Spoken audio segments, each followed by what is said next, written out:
You are now watching Bill's Barbershop Talk. Dolphins, get y'all game up. That's all I'm going to say.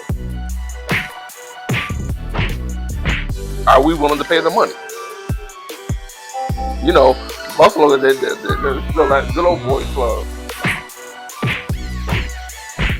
People try to kill me when I don't predict the Bills to win. So I'm gonna say Buffalo for my safety. Getting a ticket. Keep your foot on the gas, man. And that's what the Bills need to do. Let's go Bills, baby. Let's go Bills.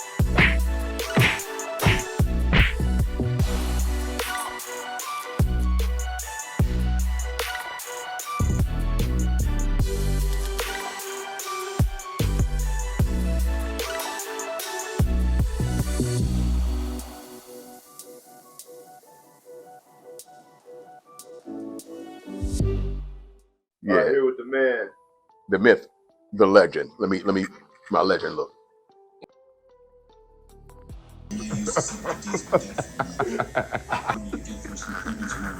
Bills muscle. Do I look legendary? Okay. But go ahead. Deion Dawkins, man. You was the star of that game, bro. They piled up behind your ass. They ran behind your ass. They did what they could do off the strength of Deion Dawkins. Cook had 200 plus yards, but they couldn't get that without you making sure that you pulling the double teams, you pancaking people, you busting up into that second level, crushing people. Deion Dawkins, man. And then I'm gonna get Cook. This boy was channeling some Thurman Thomas moves, little squirts in the line, little shoulder turns, little dips that, oh, I see some green pastures, and you was running through that shit like you was a slave from the South going to Canada. I'm telling you, that's what we was looking for. We don't have to have the offense that stretched the field with the ball through the air if you can stretch the field for 56-yard runs. McDermott, you get a little gold star, McDermott. You get a little gold star because you made sure you had your backups ready to take position. You brought them two guys in. Then we look at what Josh decided he had to do. Extending the plays with your feet. Kudos to you, Josh. You don't always got to run and get yards past the goal line, past the line of scrimmage, I mean. But, you know, when you needed to run was to get past that goal line. You push your way to, victory, my guy. Statement game. Statement game. That's what that was. The Bills did what they needed to do. Check this. Do you want to get on everybody else's podcast? I'm about to do him. We all said that. We all said it. Listen, that was a statement game, man. The Bills did everything they need to do. The offensive line played extremely well. Man, did you see the holes? And James Cook, he was cooking, man. He was on fire. Man, it looked like he was running from an electric eye burner. He was on fire, man. The Bills did everything they needed to do. All right, and listen, the receiving core did a little something different. I don't know what it was with Carolina's defense. And they was what was they ranked? Their defense ranked high in the top 10. They ranked, right, running defense was number 3. The Bills had something to prove. So, and our defense, our defensive front line, our front 5, they showed out. Joey Bosa, man, listen, they had to put 2 people, I was watching it real intently. They had, every time Deion Walker, the big boy, was in, they had 2 people on him, so it freed up at Vanessa on the end. It freed up Russo and number 50 Hoyt. Man, he came in and did his thing. I guess he was hungry. He wanted a spot on the team. Yeah, he was very impactful. He was the number 1 impactful player on defense this week. Okay, we was playing Andy Dalton. Andy Dalton ain't no slouch. It's just that we played a better game. And that's what we got to do coming up this week. This week right here. Ed Oliver, I'm pretty sure he out for the rest of the season. They didn't say yet. But we got somebody to put in. Look, Hoyt really took up He really, took up the space. And who else? Jordan Phillips. Everybody contributed. They played a really good game. It was a team effort, and that's what it is. Football is a team game. They did the team thing and won the game. Oh, it's my turn now. I'm awake. I'm up. Goddamn Freeman. Want to take an hour? It's a podcast, not a documentary. What's up, Buffalo? We here. We here. I said last week we need to go ahead and hit him in the motherfucking mouth, and that's what we did. It was, as Freed done took my coin phrase, it was a statement game. We had to come out there and we had to show and prove. Everybody was talking about, oh, we need to get this person, we need to get that person. No, we got who we need. We just got to get everybody to get on the same page and step the fuck up. That's it. Everybody came in and they played with a chip on their shoulder. Especially Cook. Cook had 150 plus yards at halftime. Had a few long distance runs. A 54, 56, something like that, 56 yards. And then I know we had another one where he had 20 yards. Like he ripped off some runs. He was doing his thing. So my hat off to Cook and the line, because he definitely had some holes, and a lot of them he was coming through and not getting touched 15 yards down the field. So Cook was cooking. All right, what was you asking me again? I got lost in the conversation. My bad. Well, obviously, the run game works. We still have an extremely limited passing game, which is an issue. But what was necessary to be done was done. Michael Hoyt looked good. The kid Harrison looked good out there. A lot of our backers look better than our starters on defense. But it was the Panthers and fucking Andy Dalton.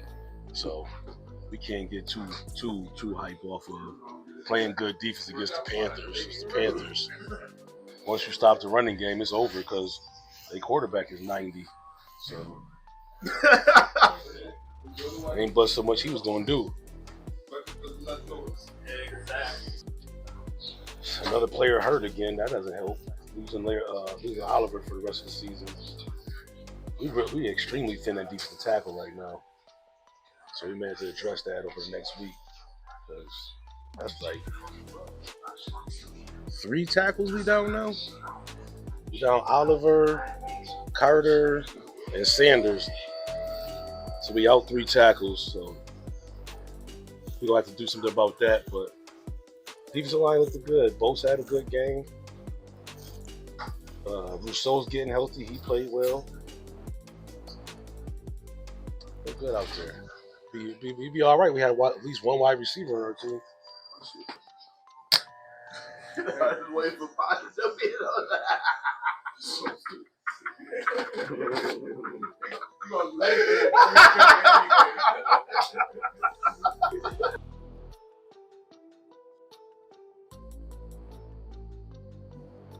I don't think we've ever blown the Chiefs out since Josh has been on our team. We've always played close with the Chiefs, even if it's a loss. They never really blown us out. I think they blew us out maybe one time, and that was in the season and not in the playoffs. So the Chiefs right now is a resurgent team, just like us. They got players back. They got new players on their team. They have their quarterback who is mad that somebody else was ever even thought of to be the MVP. He's trying to show his ass this year, especially compared to his stuff last year. He got sacked like 1 billion times last year. They had more turnover than he ever had in one season last year, which is not a lot still for him. So he's trying to have those things down, and he got Andy Reid on his side.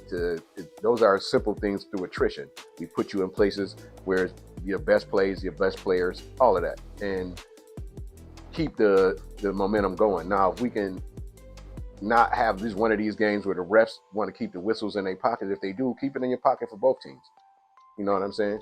and let this play out like it's supposed to play out. Let this be a field goal win like it always is, 37-38. Bills, you know what I'm saying? Let this be that game where neither one of us know what the playoffs and that builds the anticipation. NFL, that builds the anticipation for the rest of the country to want to watch a Bills or Chiefs in the Super Bowl. Because if you don't know out of the two top teams what's going to turn out when you got a small win like that, little win margin, you know what I mean? They got a pretty good running back. They definitely have a good wide receiving core. Their wide receiving core is way better than ours. Fuck that. I don't care. They don't got a Cook. They don't got a Deion Dawkins over there. Not by the name, at least. Hey, Coleman, you used to play basketball. Where your crossover at? Where your juke moves at? I called out your coach last week. I'm calling your ass out this week. We need you. I don't give a damn if nobody noticed it. I know we need you. We need you. Coleman, where the fuck you at, man? Step up, pop up, come to the barbershop, nigga, shit, something. You want to prove something to somebody? This the week you can prove it against this team. I'm going to say it again, 35-38. It's going to be a close game. You're going to win by a field goal with this motherfucker. There ain't no blowing out the Chiefs. We already know they come to play us. And ain't no blowing out Buffalo like that. Our defense only been giving up 20 plus points. Ain't nobody besides the Ravens put up 30 or 40 on us. And then we came right back and put up 40 something on their ass. Right on the same damn game. Let's go. Yeah, Chiefs and the Bills up and coming, man. They are it's important for both teams. But the Chiefs are in sole possession, I believe, of their division. So the Bills, we need, in order for the Bills to have a lighter playoff run, we need this game more. We need this, and it is assert our dominance in the AFC. You know, the Chiefs they looking good, man. Chris Jones is playing at a high level, but so is our offensive line. Let James cook. You know, let James cook. I'm pretty sure the Bills, every Chiefs Bills game is tight. It's a one-score game. Has there been any more than one-score games in the Chiefs and Bills in the past 4 or 5 years? I don't believe so. But it's going to be a one-score game. And I don't think it's going to be that high scoring. So I'm going to say 24-21. A 3-point. I got a 27-24. 27-24. You know, that's a good call for me. I really believe they'll win this game though. But it's more important that the Bills win because we behind New England a game. We lost, even though we gonna pick that up. You know, I got faith. Bills Mafia, let's go. Well, I think it's an important game for both teams. The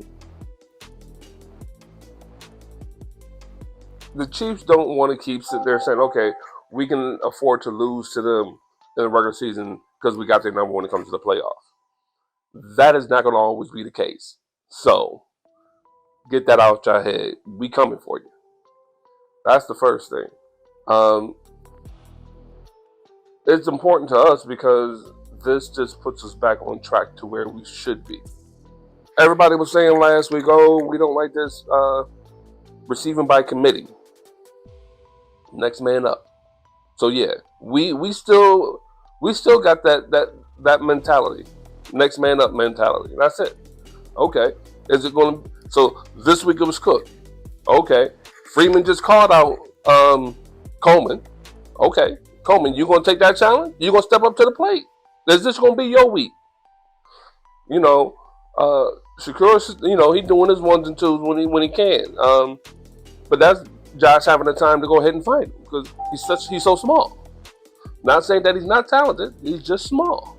But let's talk about the defense.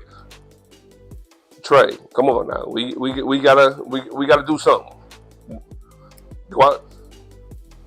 Gotta do something because I'm tired of them picking on you.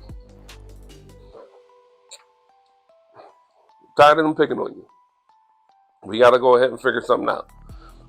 Knock somebody on their ass. Put somebody out the game. They'll stop. That's all. All you need is one good. Back when you was in school. Okay, you gotta make one example out of somebody, and everybody gonna leave you alone. That's all you gotta do. Make an example out of somebody. That's it. It's gonna be a close game.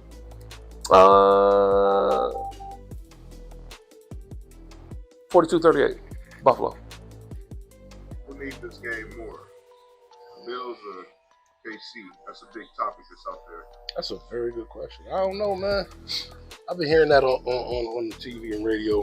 It's hard to say. Like, KC is surging. The Bills need it. I don't know what I'm talking about. The Bills need it more. KC is surging.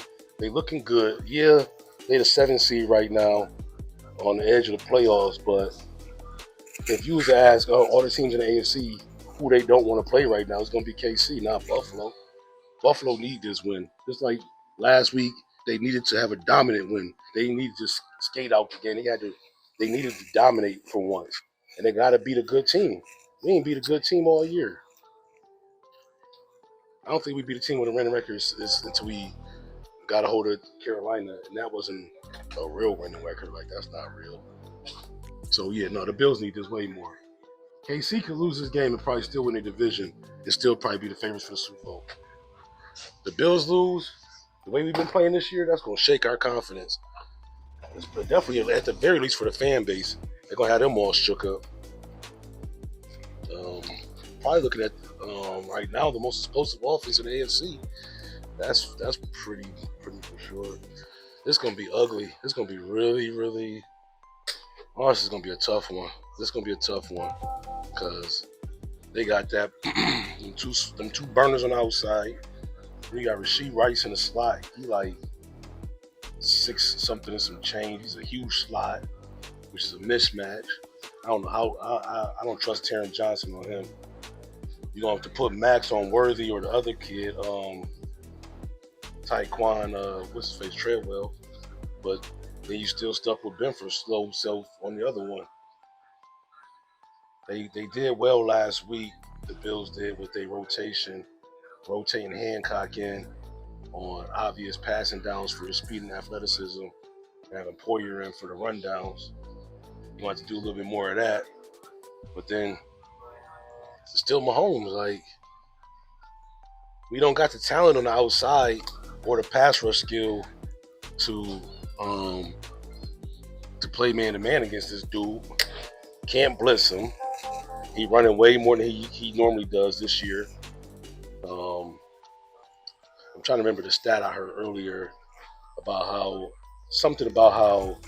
when it comes to second reads, he got like the highest QBR in the league when he's forced off his second read. So even if you do sit back in the zone, you can't give him no time because he's going to a second read and making a perfect play. You can't rush him because you can't check him one-on-one, and he's running all over the place this year. It's going to be ugly. You're going to have to stop the run on early downs and force him into long down the distances, and you're going to definitely have to control the clock with the running game. We can't get in no shootout. We can't get in no shootout. That's not the game we want at all. Well, seeing how my contract with my security firm states that I'm obligated to always pick the Bills. It's going to be bad. I don't know, man. Like, the path to victory just feels wildly unrealistic for our personnel. So it's kind of hard to say. Like, either we got to shoot it out with them and win, which we ain't got the guns for that, or we got to lock them down on defense, and we ain't got the locks for that. Like, I don't know. It's a tough one. Let's go 32-28 Buffalo.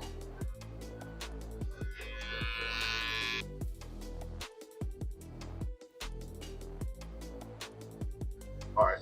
So, what you thinking about those Patriots? What you thinking about those Colts? I mean, they cute stories. God damn. You get one every year, 1 or 2 a year. Like, oh shoot, look at so and so. The Colts don't look no different than the Titans used to look behind Derrick Henry and Tannehill. So they'll put up a nice little regular season record, get to the playoffs, lose in the first game. It's still Daniel Jones, man. Like, we're not gonna act like 6 games of good film overrides 3 seasons of bad film. Like, that dude never happened. I know, dude. You got to do it more than 6 games for me to be worried about you. And what was the other dude you said? Oh, the Patriots? Not worried about. The Patriots are more scary than the Colts are, because the Patriots have better coaching. They have a regimented, discipline type of situation over there. They have a better quarterback. Dude, nice. They nice, but they're not ready yet neither. They don't have no running game, and they can't stop the run the way. I mean, they can stop the run, but their secondary is kind of weak. We couldn't take advantage of it because we couldn't run the ball. So, and you know, anybody can check our receivers. So it don't even, like, having a bad secondary don't matter against us. But no, New England got too many. They a year away. They'll make, they'll be a nice little story. They're like Washington was last year. Nice little story. Everybody think about them, but everybody talks so much about how great Washington was last year, and they forget that they were second in the division to the champs. So there'll be a nice something nice for countdown in the morning.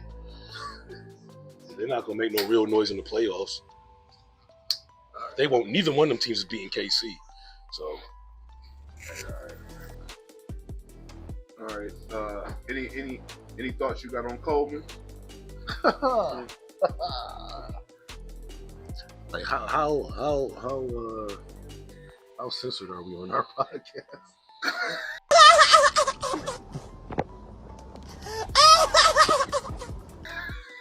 We good.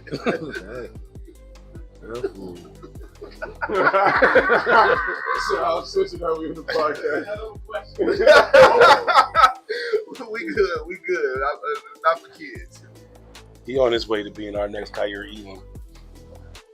He on his way, man. Yeah. Like, he can't get open. He don't get no separation. And at some point, starting this game, you're gonna see in the KC game, you're gonna start seeing snaps from him. At least for Elam, he was bad, but he never got on the field. So we just knew he was bad, but we didn't have to see it. Oh, Coleman is bad, and he's out there, and he gets the most balls thrown to him every game, and he doesn't catch anything. He's never open. Never open, like, not even the occasional busted coverage. This dude is never open.